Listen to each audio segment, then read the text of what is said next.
Okay, next question. Oh gosh, I look terrible. You can tell I've been crying. Sorry. um, next thing you were asking. Oh, you were saying that since I was born in a Christian country, I'm Christian. If I'd been born in a Muslim country or a Hindu country, I would believe what they believe. That is true for all people except up to a certain point. There are, I can tell you, the Iranian Christian community, the Chinese churches, they're all underground, but they are the largest and probably the most spiritually powerful churches in the whole entire world. They began in Muslim or communist countries, but they didn't stay that way. Jesus said several times in John 6, he was telling his disciples, or no, he was telling the Pharisees, he was reading them the riot act. He was telling them that the Father gives him people, those whom the Father gives to him come to him, and those that come to him he shall in no means cast out. I think probably said it about 3 times in John 6 that the Father gives him certain people, and those people whom the Father gives to him will come to him. And that explains the Great Commission that when Jesus, right before he left off the earth, he told his disciples that they were to go into all the corners of the world and spread the gospel, which is that Christ took our place, took the punishment for us, that we would not have to pay that, and then because of that we are able to come unto the Father,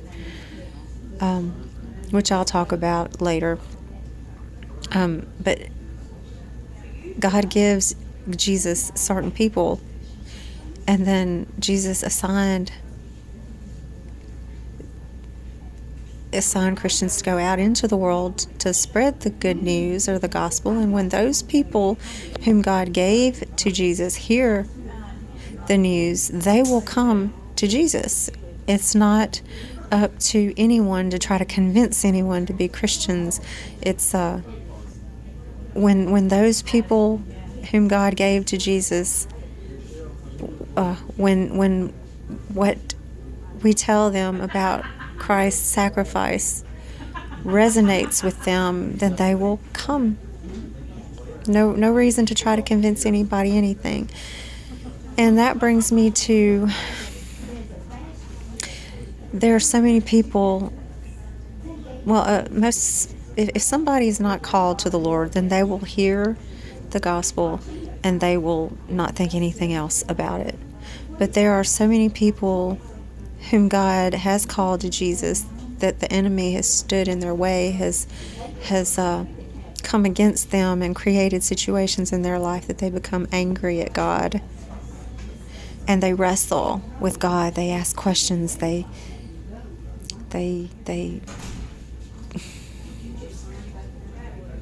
just are plagued by questions, and they usually become pretty combatant or very vocal about their belief or disbelief, so to speak, of the existence or non-existence of God, who Christ really is.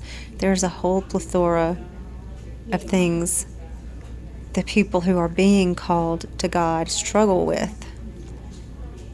If someone's not being called, more than likely they won't think anything about it. They won't have any opinion whatsoever once they hear the gospel, which makes me to, my heart goes out to people who are struggling, because I was there. And like I said, usually those people have experienced something terrible to make them so angry at God. I was there. And I think I said once before I was an agnostic, and I think it's worse to be an agnostic than it is to be an atheist. I mean, a true atheist. Because an agnostic doesn't give a crap if there is or not. And to me, I feel like I know I can speak for myself. I knew there was God, but I didn't care. I didn't want nothing to do with him. And I feel like that was worse. I would think that would be worse in the Lord's eyes than I don't believe that there's God. Anyway, so yeah. No matter where you are, in what country, you could be in the jungles of Africa and never have the opportunity to hear the Lord's the good news, but eventually you're going to hear it, especially in this day and age. You're going to hear it, and if you are called to him, you're going to go.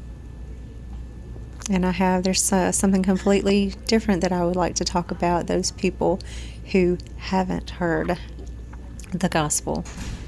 And having read the Bible, I'm on my 12th time now, all the way through, every word, every number, everything. There's a lot of contradictions to man's doctrine. There are what the Bible actually says is not what many of us have been taught, especially about if you haven't heard the gospel, do you go to hell? I'll talk about that later in another video, maybe, if you don't mind sitting in a hospital waiting room to get my take on something. Speaking of sitting in a hospital room, please pray for my brother. He may be going to meet the Lord soon, and I'm not so sure that he's ready. And pray for my mom too. She's a cute little adorable sassy little bundle of dynamite, but she's still struggling. And I'll talk to y'all later. Bye.